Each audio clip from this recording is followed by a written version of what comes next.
Baik, Assalamualaikum warahmatullahi wabarakatuh.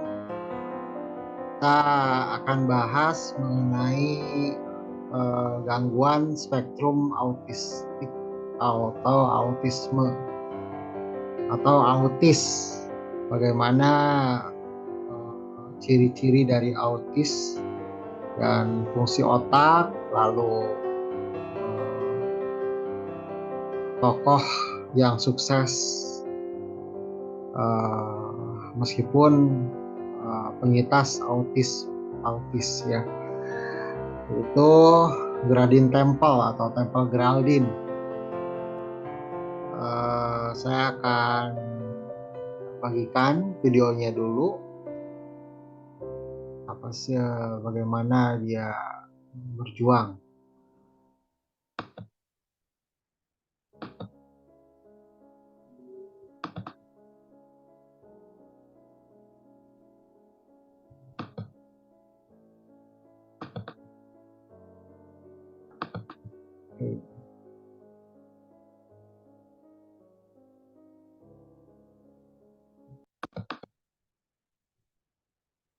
You never get cured of autism. But what you do is you learn better, you learn more and more things. Well, I didn't speak until I was 4.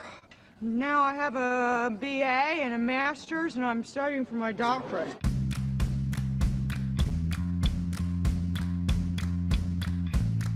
I can remember the frustration of not being able to talk. I couldn't get my words out. My speech came in gradually, a few words at a time. When I was a little kid, I was very autistic, nonverbal, rocking. That's the kind of kid they just put away in the institution. But I had a speech teacher that worked really hard with me, and I can't emphasize enough the importance of the young children getting early intervention. You got a 2-year-old or 3-year-old with no speech, don't wait.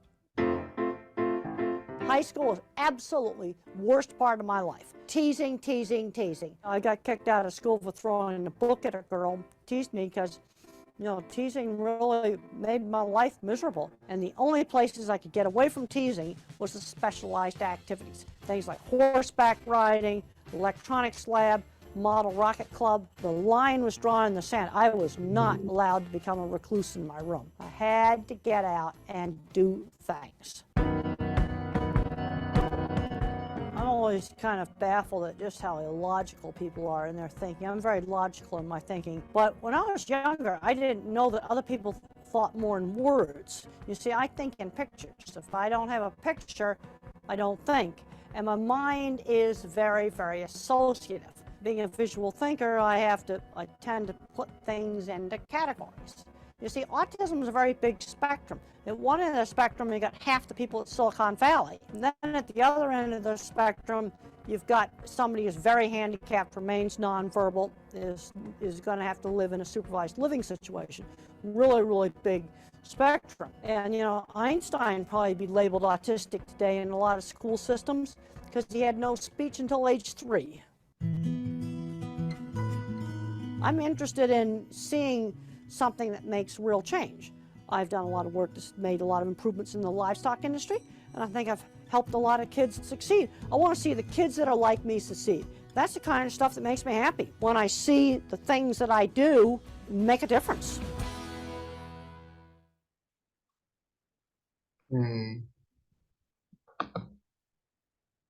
Tadi sebuah pandangan, sebuah video dari Temple Graldin ya, orang yang dengan penyintas autis yang sukses di bidang akademik, dia sampai bergelar profesor. Dia lahir di Boston pada 3 Desember 1947 dari pasangan Richard Graldin dan Australian Klutzer. Pada umur 3 tahun, Graldin mengalami gejala awal autisme yang benci disentuh, mudah marah, dan sangat pendiam. Kisah mengenai Geraldine ditayangkan dalam film produksinya HBO Temple Graldin. Dokter mengatakan bahwa gejala autisme Geraldine makin parah karena mengalami kerusakan otak dan harus menerima perawatan jangka panjang. Saat itu sang ayah khawatir dan ingin anaknya dirawat dalam institusi untuk anak autis dan dirawat seumur hidup. Namun sang ibu tidak menginginkan hal tersebut. Geraldine dikirim ke terapi wicara, orang tuanya menyewa pengasuhnya untuk menghabiskan waktu berjam-jam bermain. Dan ibunya mengetahui bahwa sang anak akan belajar berperilaku normal dengan mendapatkan interaksi yang cukup. Jadi menginjak remaja, Geraldine sulit mendapatkan sekolah negeri.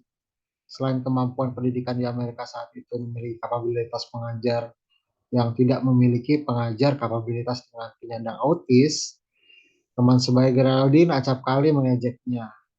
Hingga akhirnya ia berlabuh di sekolah swasta yaitu Mountain Country School pada tahun 1989.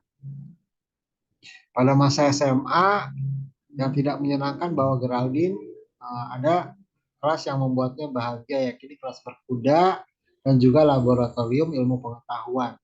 Geraldine muda dibimbing oleh seorang gurunya yang bekerja untuk NASA bernama William Kellogg untuk memenuhi keingintahuan akan ilmu pengetahuan. Saat musim panas, Geraldine tinggal di peternakan bibinya Arizona dan ada hal menarik. Perhatian Geraldine lantaran di peternakan itulah ia mulai memahami bahwa hewan memiliki perilaku kebiasaan yang tidak disadari oleh manusia. Geraldine mampu untuk memiliki ikatan perasaan antara hewan ternak, sapi, dan kuda. Bahkan ikatan tersebut jauh lebih damai ketimbang ikatannya dengan manusia.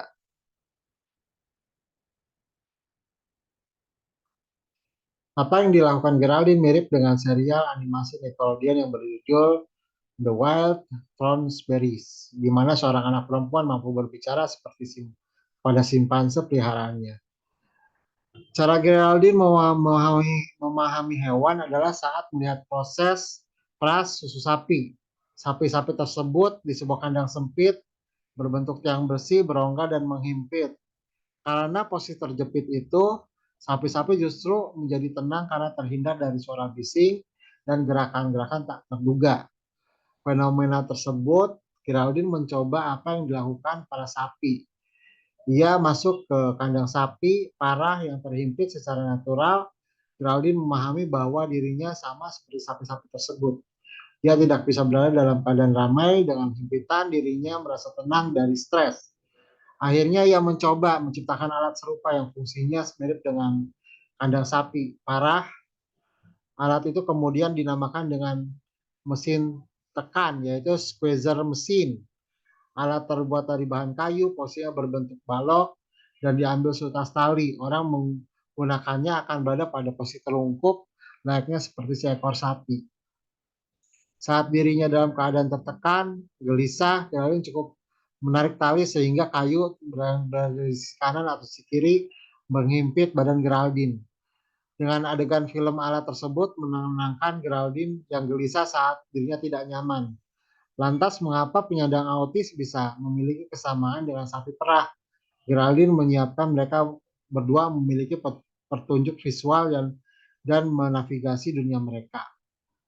Jadi Geraldine mengobservasi sapi-sapi tersebut, bagaimana perilakunya dengan secara detail. Ingat, anak autis itu dia bisa mengingat dengan detail. Dia bisa atau orang yang mengalami gangguan autis, dia memang tidak bisa berkontak sosial dengan manusia, tapi dia bisa mendengar secara, tapi dia bisa mengingat dalam memorinya itu dengan detail.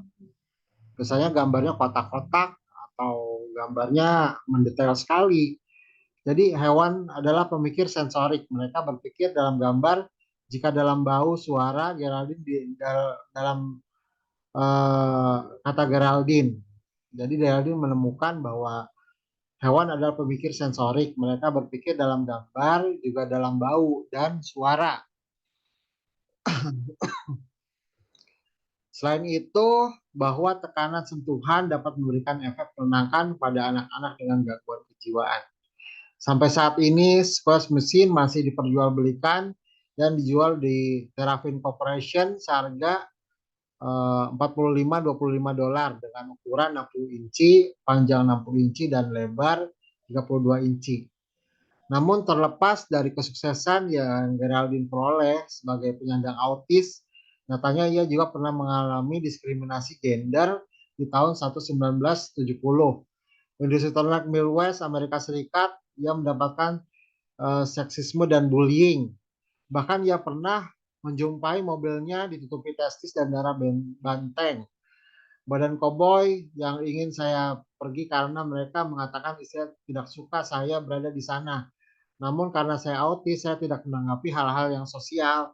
Saya tidak melihat ketidaksukaan mereka terhadap saya. Saya hanya ingin bekerja. Jadi selama bisa melakukan dan saya senang, kata Geraldine yang sekarang sudah menjadi profesor di Colorado State University. Meski begitu, diskriminasi gender dan autisme tidak membuat Geraldine kerdil. Dalam konferensi TED pada tahun 2011 silam, menyatakan bahwa autisme yang dimiliki bukanlah kecatatan, melainkan sebuah hadiah atau gift. Ia menambahkan bahwa otak manusia bekerja dengan cara yang berbeda-beda. Jadi akan dibagi. Tadi udah tentang biografi kesuksesan Geraldine Temple, Profesor Geraldine Temple yang sangat luar biasa di bidang akademik, yaitu ilmu pertanian, sampai menciptakan mesin yang berguna bagi si sapi agar sapi tenang. Kita lihat, saya akan bagikan PowerPoint.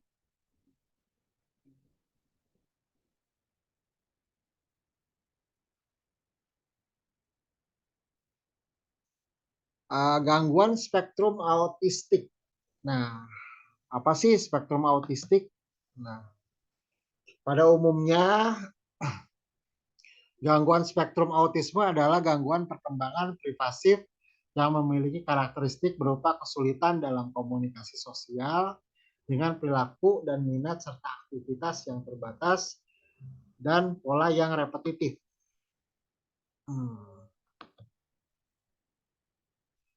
Tanda dan gejala gangguan spektrum autisme yaitu kesulitan interaksi dan berkomunikasi sosial. Jadi faktor emosional. Sebagai contoh, anak kurang merespon dan menoleh jika dipanggil, kurang kontak mata, gangguan bahasa seperti bicara, kata dan kurang dimengerti atau stuttering, dan juga speed delay pada usia 2 tahun. Tidak bersosialisasi, kurang keinginan untuk berbagi, bermain dengan teman sebaya, cenderung cuek dengan orang lain. Terus minat dan pola perilaku yang terbatas, melakukan kegiatan yang itu-itu saja, tidak bervariasi. Sebagai contoh, jika bermain senang menyetirkan semua barang, memainkan sesuatu yang tidak sesuai fungsinya seperti mobil-mobilan, diputar roda-rodanya, mendapat rutinitas yang kegiatan yang monoton. Misalkan anak autis atau orang dengan gangguan autis itu melihat sesuatu yang tidak sesuai nih, lagi main-main barangnya gitu kan, main-main mainannya, hilang satu saja dia paham ini hilang. Biasanya dia akan menangis atau akan tantrum. Gerakan repetitif, terdapat gerakan tubuh yang tidak bertujuan yang dilakukan berulang-ulang. Contoh seperti jalan jinjit, mengepak-kepak tangan, flapping, atau enggak body rocking, atau body rocking itu kaku.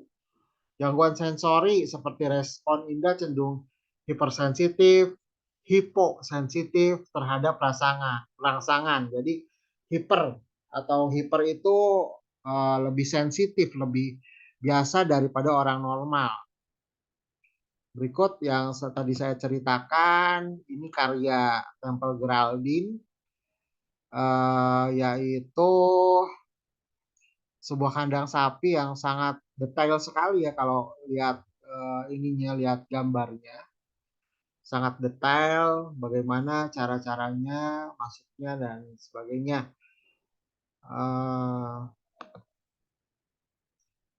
Jadi di sini akan dijelaskan dengan penyakit autis dari sudut neurotransmitter atau sistem otak. Karena kepribadian, kognitif, atau cara berpikir itu bermula pada otak atau sistem saraf pusat.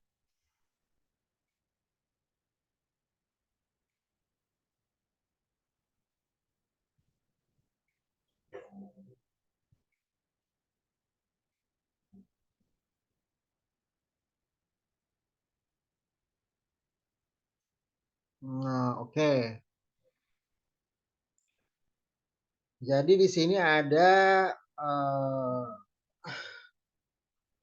otak ya, ada frontal lobus, polemik, thalamus, frontal lobus, frontal body, occipital lobes, cerebellum, spinal cord, terus apa nih, medula oblongata atau medula, ada pons, pituitary, temporal lobes,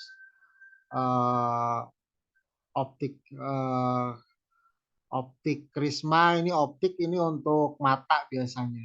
Corpus callosum dan frontal lobe. Frontal lobe berarti otak depan. Kita lihat kalau neurotransmitter pada otak yang fungsinya kalau misalkan secara normal, jadi kalau lobe occipitalis dan siklus sentral fungsinya yaitu memantau seluruh yang berkaitan dengan mata, kepala, posisi tubuh yang meneruskan ke bagian otak yang mengatur pergerakan. Yaitu ini nih, lobus occipitalis. Terus berperan penting tidak hanya untuk mengolah informasi spasial, tapi juga informasi numerik. Kerusakan pada frontal lobes atau lobus orientalis.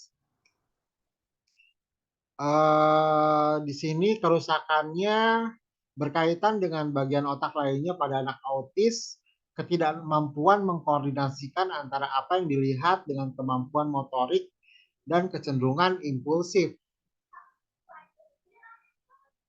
Lobus temporalis atau temporal lobe, yang ini ya, temporal lobe di bawah otak besar, bagian lateral dari kedua belah otak kanan dan kiri. Pemahaman pada bahasa lisan, fungsi berperan dalam aspek penglihatan dan lebih kompleks termasuk ke dalamnya adalah berpersepsi gerakan dan mengenal wajah, berperan dalam perilaku yang berkaitan dengan emosi dan motivasi. Kerusakan pada bagian ini mengakibatkan terjadinya perubahan emosi atau hilangnya kemampuan memahami apa yang sebenarnya terjadi pada perubahan kognitif. Penelitian pada lobus temporal sistem limbik pada populasi autis mengalami penurunan volume, aktivitas fungsi, dan kelainan ukuran saraf dan kepadatannya. Lalu frontal lobe atau frontal cortex yang bertanggung jawab atas perencanaan rangkaian perilaku yang beberapa aspek ekspresi, memori, dan emosional. Menyimpan memori jangka pendek yaitu kemampuan mengingat stimulus, kejadian yang baru terjadi. Berperan penting kita harus mengikuti dua peraturan yaitu lebih atau saat yang sama, mengatur perilaku yang sesuai dengan konteksnya. Kalau individu yang mengalami kerusakan pada prefrontal cortex mengalami ketidakmampuan korteks yang ada dan ketidakberfungsian eksekutif sehingga mereka berperilaku yang tidak pantas atau impulsif, mengalami executive dysfunction sehingga anak autis akan menunjukkan rendahnya perencanaan dan performansi pengaturan mental, menurunnya konsep stuck insight, persepsi, artinya gagal fokus pada perhatian yang sedang terjadi. Anak autis mengalami penurunan dalam working memory atau mental flexibility dan respon inhibisi, ketidakmampuan untuk menunda respon, kemampuan untuk menunda respon rendah, sehingga anak autis dikenal memiliki perilaku impulsif atau perilaku impulsif itu egois ya kalau kita lihat atau misalkan lagi sedang bermain, mainannya direbut, dia langsung merebut kembali. Nah, atau ada benda yang misalkan kotak gitu, benda kotak, dia biasanya ambil benda itu. Nah, secara secara neuro, memang, kerusakan di otak itu bisa, menyebabkan gangguan perilaku juga pada autis. Jadi, eee, diusahakan, di sini ada kalau untuk autis itu pemilihan makanan, pemilihan nutrisi yang misalkan tidak mengandung gula, yang tidak merusak, merusak, sistem saraf pusat otak. Karena gula itu, merupakan energi bagi kita dan autis itu bisa menjadi hiperaktif. Lebih dari 2 dekade lalu, pendekatan neuropsikologi berperan penting dalam penetapan dasar-dasar neurobiologis otak pada anak autis. Autis adalah gangguan perkembangan pervasif yang ditandai dengan gangguan keterlambatan dalam bidang komunikasi, bahasa, interaksi sosial, minat, dan perilaku. Teknis neuropsikologi menemukan kebaruan penting pada ketidaknormalan perkembangan saraf anak autis dan pada privasi neuroanatomi yang mengkategorikan apakah anak tersebut mengalami gangguan perkembangan atau tidak. Oleh karena itu, dengan memahami pendekatan neuropsikologi, maka akan didapati informasi ketidaknormalan otak dari anak autis menyebabkan anak autis mengalami kesulitan dalam melakukan perencanaan, rendahnya kemampuan mengontrol emosi, mengalami gangguan dalam mengintegrasikan informasi sensori yang diterima, sehingga tampil dalam perilaku atau respon yang tidak tepat. Uh, jadi untuk ini ya, untuk anak autis, untuk orang dengan gejala autisme atau untuk individu dengan gejala autisme, itu, eee, harus melakukan terapi, yang bernama terapi wicara, terapi emosional, terus, biasanya pertama itu terapi sensori motorik yang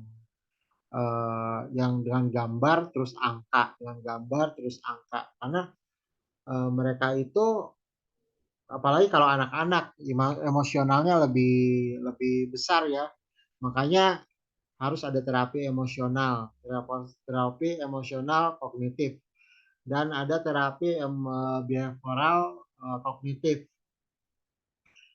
Lalu disarankan untuk, orang tua yang mempunyai anak dengan sindrom autisme biasanya, eee, dilakukanlah yang namanya MRI atau, eee, MRI untuk melihat, eee, melihat ketidaknormalan di otak apakah ada atau tidak atau, eee, melakukan tes kognitif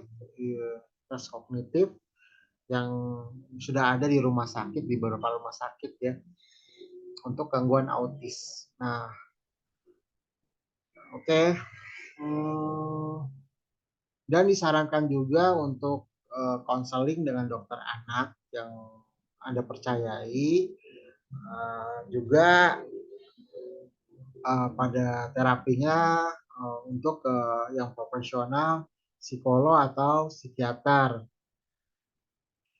Untuk memahami itu ya kita lihat pada perkembangan-perkembangan anak yang selanjutnya. Jadi sebelum sebelum apa, sebelum, terjadinya, eee, gangguan autis, nah sebagai orang tua, kita harus, harus, harus, eee, menjaga nutrisi misalkan sedang dalam, 0 tahun atau masa bayi dalam kandungan, menjaga nutrisi, tidak minum-minum atau mengkonsumsi obat-obatan yang merusak, perkembangan anak. perkembangan bayi, ya seperti itu. Nah, eh, oke, itu saja tentang autisme. Jadi tentang autisme semoga dapat memberikan informasi yang eh, informasinya bermanfaat. Selamat malam dan sampai jumpa di episode selanjutnya. Selamat malam.